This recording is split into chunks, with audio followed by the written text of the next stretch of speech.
Good day, my dear friends. How are ya? It is Wednesday, December 7th. We are rapidly approaching the end of the year and we got holidays to deal with. Can't believe how fast this year has flown by, honestly. Um, I am so happy to be with you today and to talk about this subject, criticism and rejection. These are life altering topics, like life altering things that happen in our life that we do very, very well to reframe. So that's what I'm going to try to communicate to you today with a few examples from my own life, because that's what I know and that's what I've experienced. And so I'm hoping that it is helpful. As always, please let me know that you're here by saying hello in the comments. It does a girl good to know that there are people actually on the other side of the camera. And I'm so happy to have my camera back. Last week was a little bit of a cluster. I spent several days trying to figure out what I did to my camera. I pressed all these buttons and I changed all kinds of settings I had no idea were set. I mean, it was just absolutely crazy. So after scouring the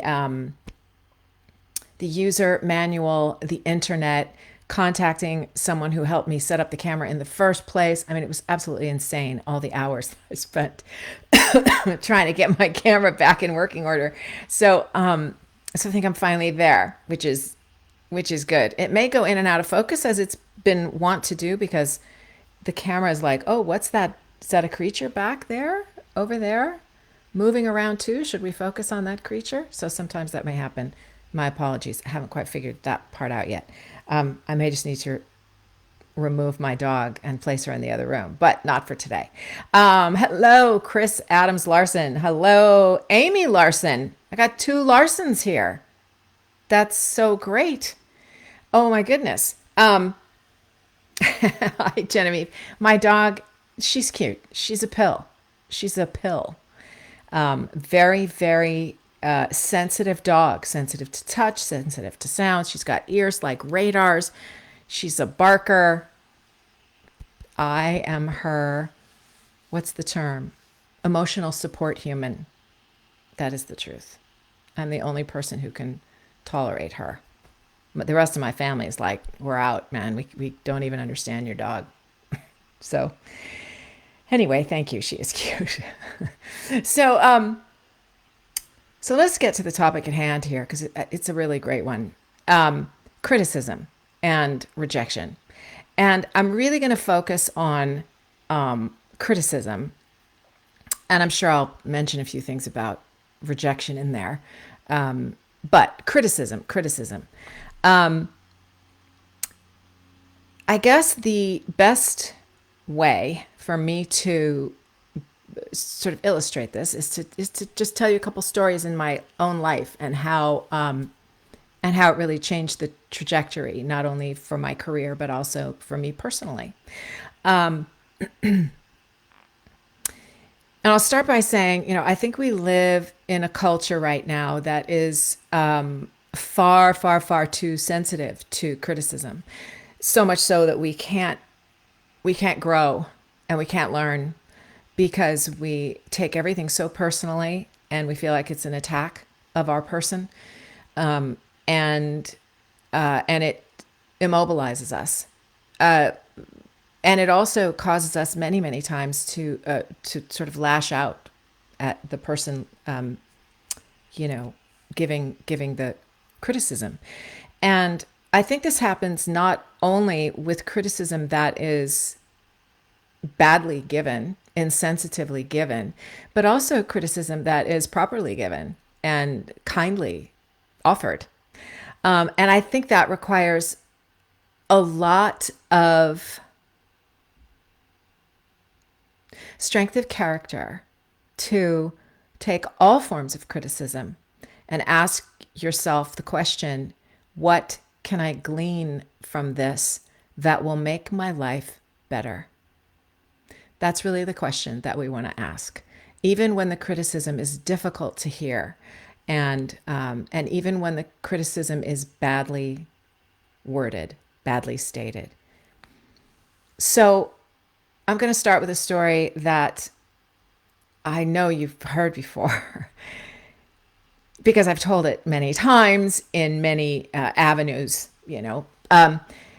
and it's the story of how, like, when in my early 50s, I may have been just 50, maybe even a little younger, maybe 48-ish.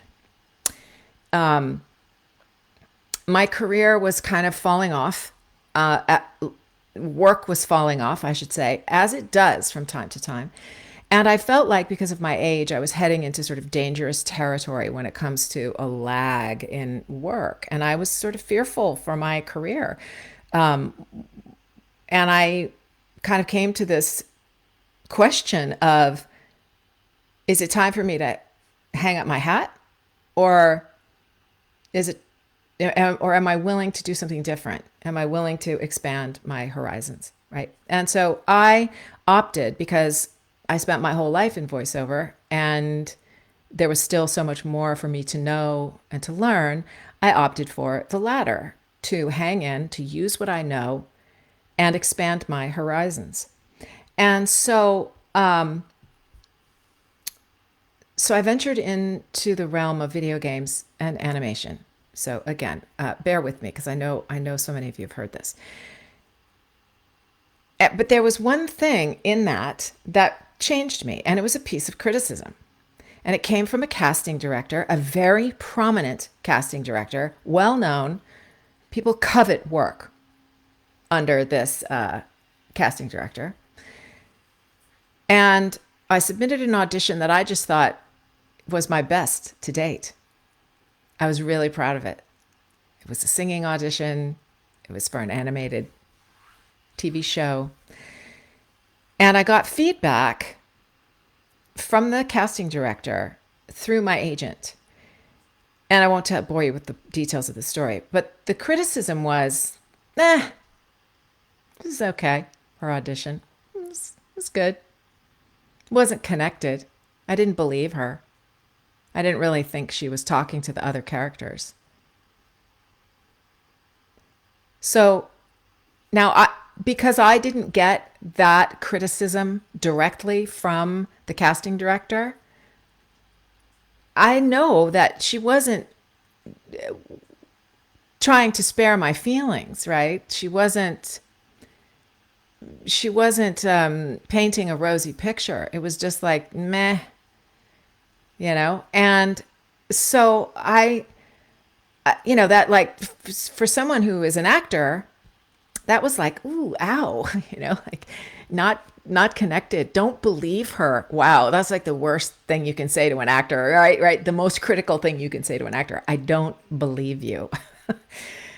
And my agent was a little, sheepish as she gave me this feedback, and I thought I had a shift in that moment.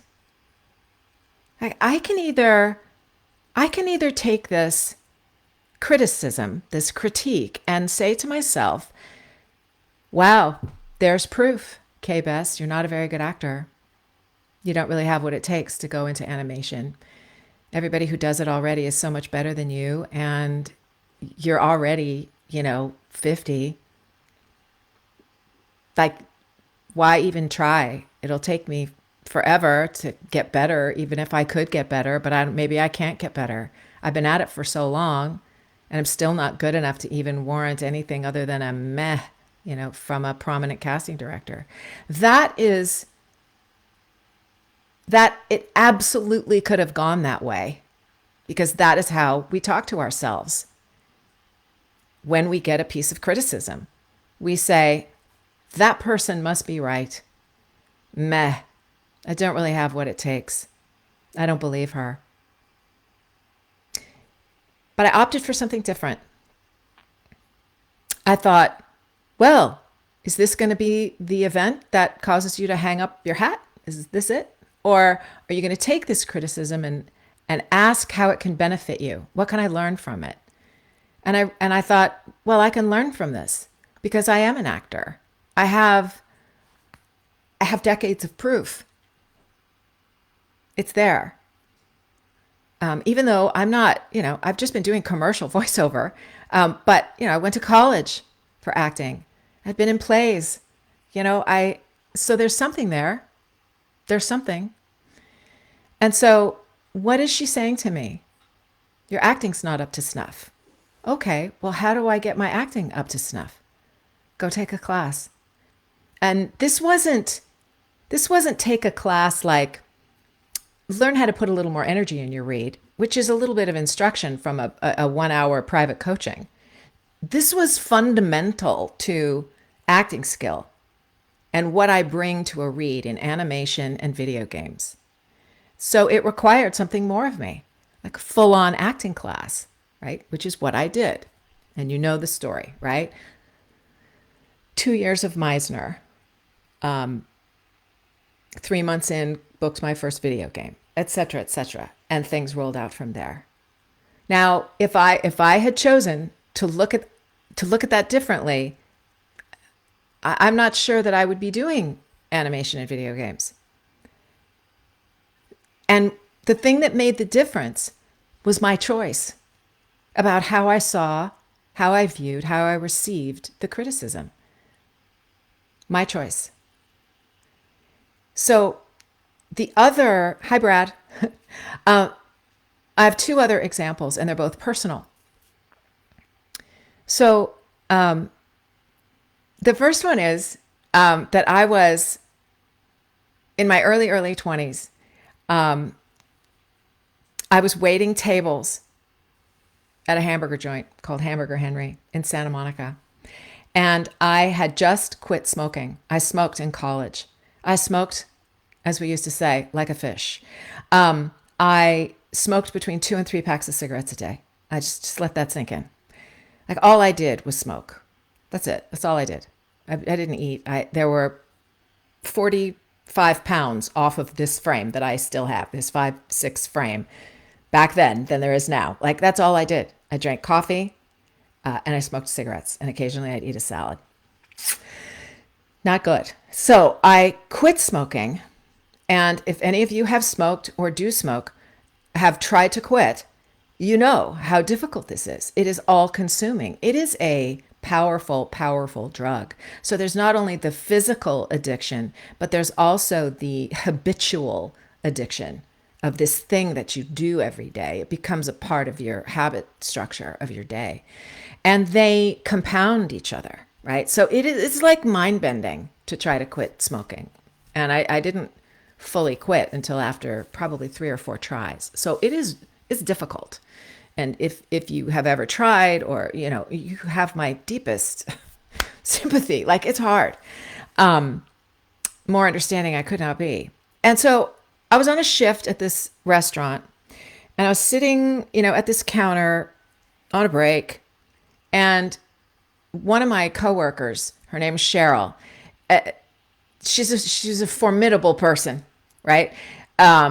She was sort of large in stature, and she also had a big personality and had no filter in how she spoke to people. I loved her. I mean, just a fantastic person, and just told it like it is, right? So I'm over there sitting at my break, obviously talking about how hard it is that I've quit smoking, and she just kind of interrupts me, and she goes, "God, you talk about yourself a lot. Like, God, everybody's sick of hearing how awful you feel about quitting smoking. It's like, just like, stop talking about yourself." like it shut me right up, right? And I, that was like, ooh, I felt just tremendous shame. Like I was totally embarrassed.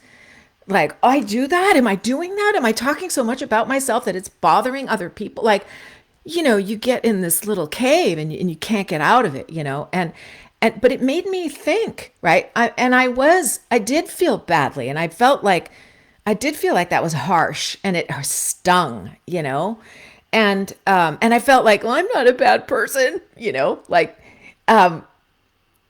and then I started to view it a little differently, because in my life, what I valued, what matters to me, I don't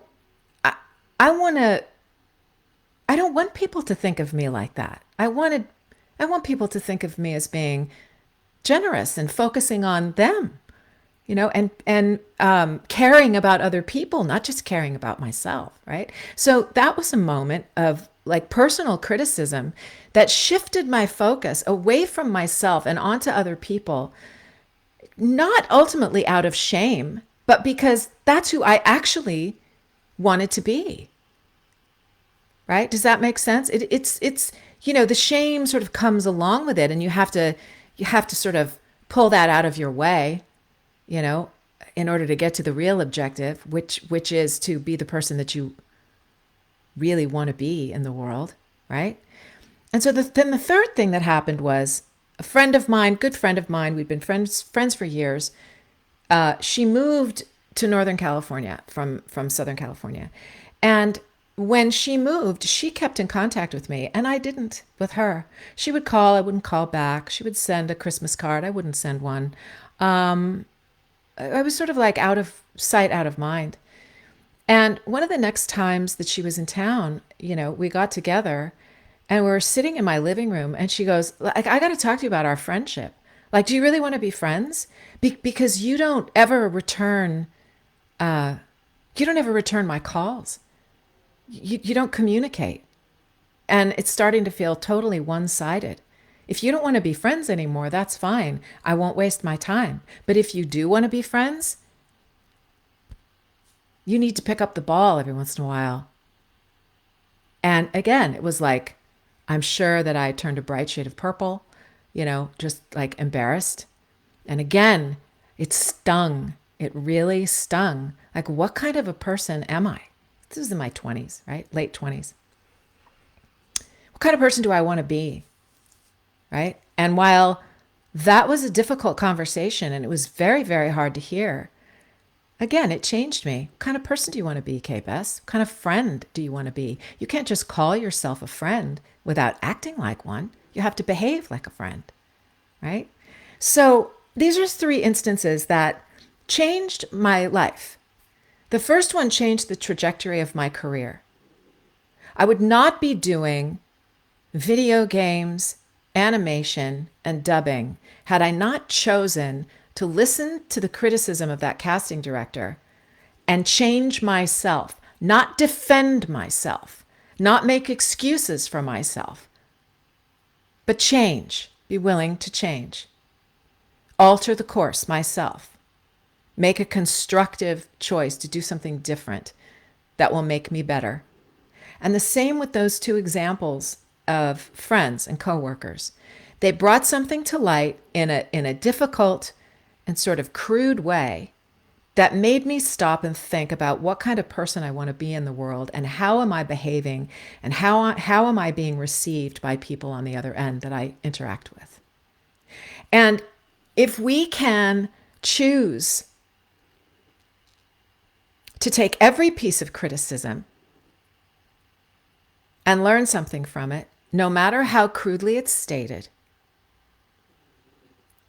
we have an opportunity for growth. Now, we also have to discern between criticism that is designed to injure you, that is an attack on your person, that tells you that you are not worthy, not good, you don't deserve. That's very different than a piece of criticism that says, that has as one of a number of possible responses, I could change something of myself and make myself better as a result of this piece of criticism. We have to be able to discern. And I think as artists, just as humans, with imperfect friends and imperfect parents, imperfect relationships, sometimes we find ourselves in relationships that do, bounce this sort of destructive criticism at us. And that's, again, where we really have to learn to discern, and we have to take a breath and say, why am I feeling shame at this moment? right?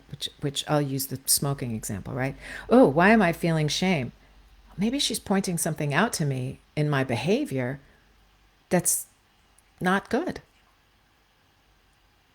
Now, if she would have come at me and said, "You are such a loser. Nobody likes to be around you," right? Ow. Like that's a different kind of criticism, right? And if, let's say, my friend who I had stopped communicating with had come at me and said, you suck as a friend. You're a terrible person. You don't deserve to have me as a friend. You are this, you're that, accusatory, right? Those are different. Those are those are different types of criticism that are designed to wound. And those are not things that we sort of look and say, okay, maybe I deserve to be wounded. No, you don't deserve to be wounded. But criticism from a casting director or a coach, you know, I think can be flipped, because ultimately I think that those pieces of criticism are actually designed to help us, as badly as they might be stated, or as crudely as they might be stated. So criticism affords us the opportunity to grow. It does. And even when it hurts, it's like keeping things in perspective, right? Even if it hurts. And I'll tell you something, I've never worked for that casting director. I probably never will. But she gave me a beautiful gift. It's how I perceive it. So it's not like I went chasing after this casting director. That wasn't the upshot of it. Like, oh, now I'm going to prove to her. Now I'm going to prove. Now I'm going to prove. Nope. Nope. I'm just going to get better at what I do because I want to work and I want to be good at what I do. Right? So it's not the upshot of it all isn't always, well, now I work for that casting director all the time because I learned a lesson from her and she saw it. She didn't see it. I see it. My agent sees it. The other people who hired me reaped the benefit of that criticism that I received, that I responded to in such a way that I got better and got good enough to be hired. Right? So, and the friend, that where we lost touch over the course of our lives, we truly lost touch. But she remains a pivotal person in my life who taught me something, right? And so, we also have to sort of measure our expectations of what happens after, right? But it's all in the service of getting better. Criticism taken well is all in the service of getting better as a human being, getting better as a voice actor, getting better as a friend, getting better as a spouse. And, that's really the message, right? We have the power to turn criticism into something constructive simply by changing our perspective of what the criticism is. There's a lot of this, that it requires, and again, this is where I come to the importance of improving your life, being on a constant mission to improve your life, because these types of things get easier when you've cultivated a measure of self-respect and honoring yourself for the beautiful human being you are, created in the image of God, so that you have the fortitude, and the constitution to be able to weather the criticism and turn it around to your benefit. So, and I know that's hard, and it's lifelong. Honest to God, it's lifelong. I don't respond this way all the time. I try my best. But there are times when I get sucked under by it too. That happens. That's normal. That's human. But there's always that opportunity, even in hindsight, where you go, you know what? Let me look back on that particular circumstance and see if I can reframe it and see what I can learn from it. So, in terms of rejection, I'll just touch on this briefly and then I'll let you go. But in terms of rejection, you know, it's such a hard one because again, I wish to reframe that, because just because you are not hired for a particular thing doesn't mean that you're being rejected. It's just that perhaps you don't fit the spec, or your voice is in this range and the other person that's on the spot is in this range too, and they need a differential. So they hire somebody with a little bit higher or a little bit lower. That's not commentary on you, right? So again, we have to look at rejection. And I know they talk about. I'm trying to think of There's some phrase. It's like every no gets you closer to yes, right? So you got to welcome all the no's. You got to welcome, and a no is a rejection, but it's like welcome it, because the more often you get the no, the sooner the yes is coming. I haven't like super contemplated rejection, and I think I'll address it separately in another one. So I'll just leave it at that in terms of criticism, receiving criticism. I guess the last thing I want to say about it is to be open to criticism right from the start. Right from the start. If you're working with someone and they're not pleased or they're not happy or it's not going the way that you both hope that it would, and this is in work, this is in relationships, this is an opportunity to be brave and to be vulnerable and to say, what is it that I can do to improve? How can I help make this situation better? What do you perceive that I need in order to contribute the thing that you need from me? What do you need?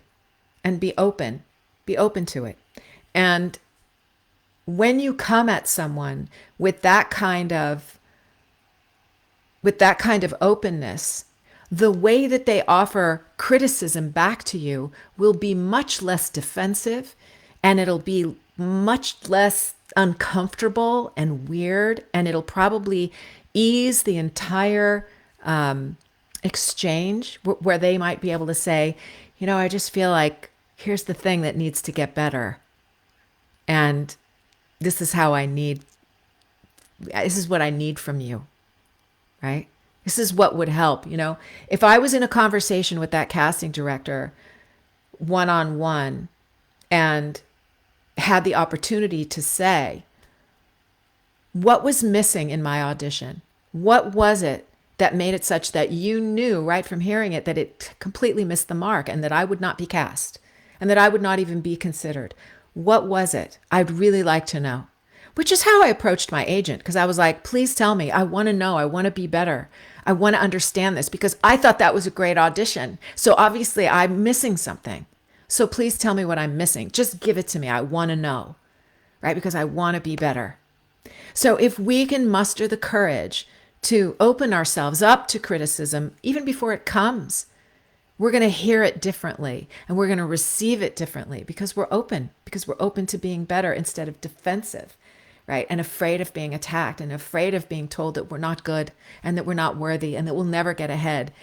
All of those things that we fear the most, that we are in fact in the midst of being rejected. And it just doesn't feel that way when we open ourselves up right from the start. So I'm going to leave you with that. Feel free to, I keep dropping this hair tie that I'm playing with. Please feel free to share your own experiences. And I think some of you have. Let me just look here and see if I can. Oh, it won't let me scroll. Why is that? Facebook. I tell you what, man. I'm going to have to read your comments later because I can't read them. It won't let me scroll. Oh, There it is. Nope. Nope, nope, nope. All right. I'm going to have to read them later. I'll respond on the thread. As always, please feel free to reach out in the comments. Find me where you may. Um, and, share your stories. I think the more we share our stories, the more, you know, the more we put other people at ease and letting them know that they're not alone in their experiences out in the very lonely voiceover world. So, as we say in the South, I appreciate you. Thank you for being here, and I will see you next week. Don't know what the topic is, but it'll be something. I hope you have a great remainder of your day, great rest of the week, and a great weekend. And I will see you online. All right, my friends. Ciao. Oh my gosh, I can't end my video. I'm just gonna, wow, I'm stuck. Well, you're gonna have me forever. Okay, I'm gonna close this out. It's hilarious. Facebook Live that would never end. All right, goodbye.